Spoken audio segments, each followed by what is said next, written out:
Hi, my name is Charmaine Ho and this is my video for my ankle assessment, very basic ankle assessment.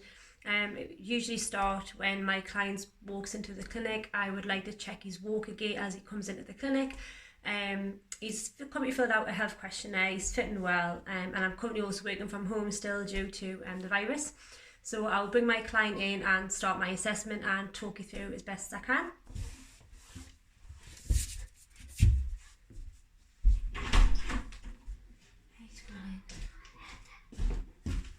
Just stand over there. You can just pop your shoes off.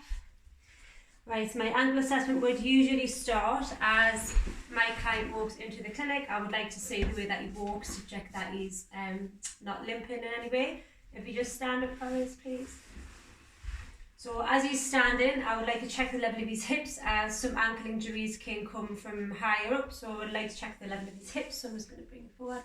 So I'll just place my hands on his hips and then apply a little bit of pressure down, and that's just to see if his hips are in an even level. I will also do a check of his knees for any signs of valgus ovarius. So some ankle problems can come from the knees or the hips, so I will check there before I check his ankle. And while he's also standing there with no shoes on, I will do a quick check of his arches to see if he's got a raised arch on one side or the other. So I'll just place 2 fingers under the arches of his foot and see if he's got one raised arch, 2 raised arches, or both flat feet. While he's also in a standing position, I'll just get him to turn around and I'll just do a quick assessment of his calves just to have a look at the bulk, the muscle bulk of his calves, and the way that he stands. Does he stand staggered? Does he stand rolled in? Does he roll out? And I was going to check quickly the thickness of his Achilles. So usually it's quite common if you can see the thickness of the Achilles, but I may want to just palpate either side of them and just feel how thick the Achilles are and if there's a discrepancy between one or the other. Once I've done that, I will get him to sit on the couch.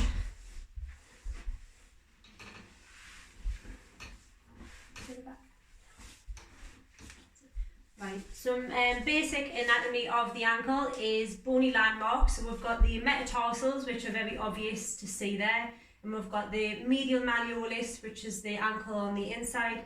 And then we've got the lateral malleolus, which is the ankle bone on the outside.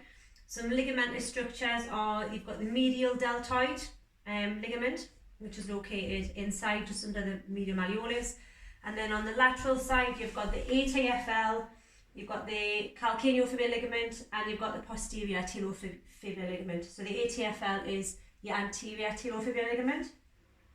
So if someone comes in and they've rolled the ankle, commonly those structures are involved in a roll of the ankle.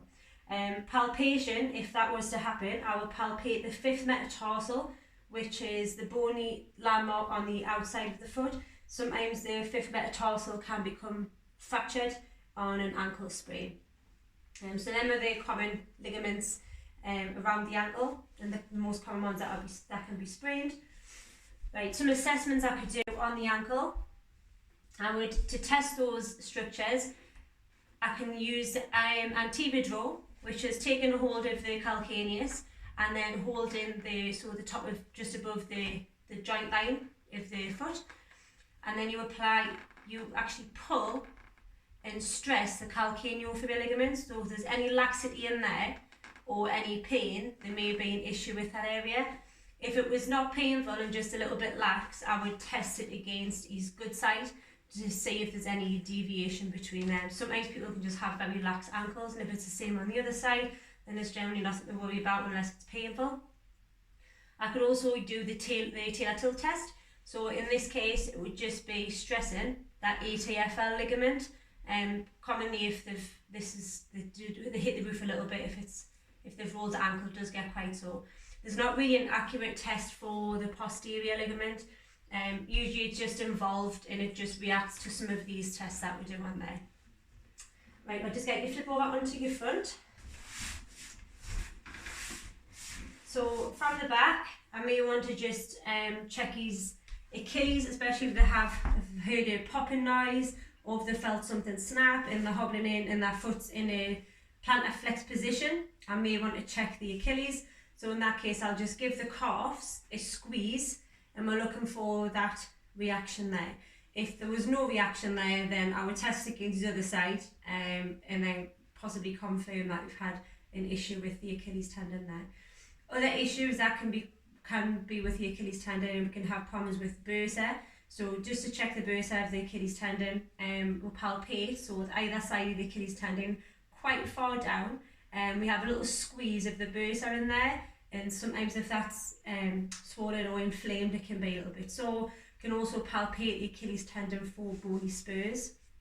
And any sort of Achilles tendinopathy, they may get pain in the heel, which is also quite sore to touch sometimes.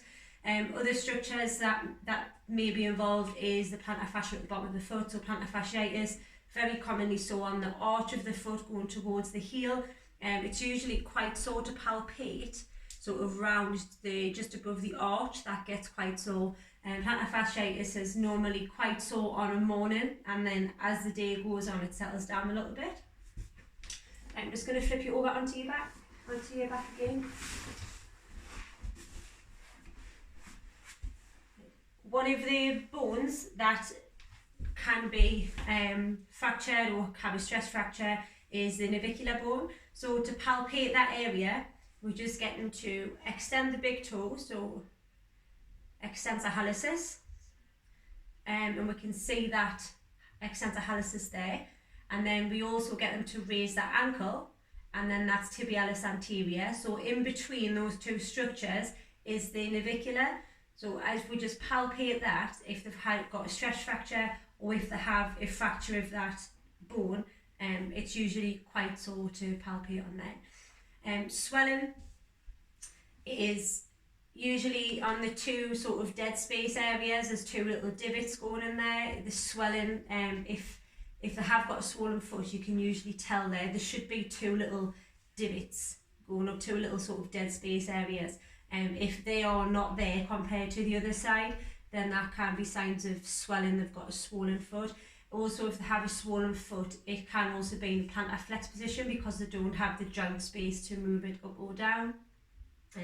So that's a basic assessment of some things that could be wrong in there. Active movements of the foot is plantar flexion, dorsiflexion, inversion and eversion. So I'm just going to get you to bring your whole foot up towards your knee. So dorsiflexion of the foot, active movements, and then point them down, plantar flexion, and then turn them in like they're going to kiss each other. So turn them in that way, that's it. So inversion, and then eversion, turn them out so they fell out with each other. It's brilliant. So I'd usually get them to do this together so I can see the difference between both feet. So sometimes one foot may not move great, but you might find that both feet don't move great, and that's just generally the way they are. However, if there's a lot of movement in one foot and not much movement in the other foot, then there could be a little bit of an issue there which you may want to follow up. So active movements is sort of muscle and sort of firing the tendons up. All of our passive stuff is testing the laxity of the ligaments, and the palpation is obviously to test for any sort of ligaments, muscle, any problems with the bone. So this is pretty much how I would quickly assess an ankle joint. Thank you very much.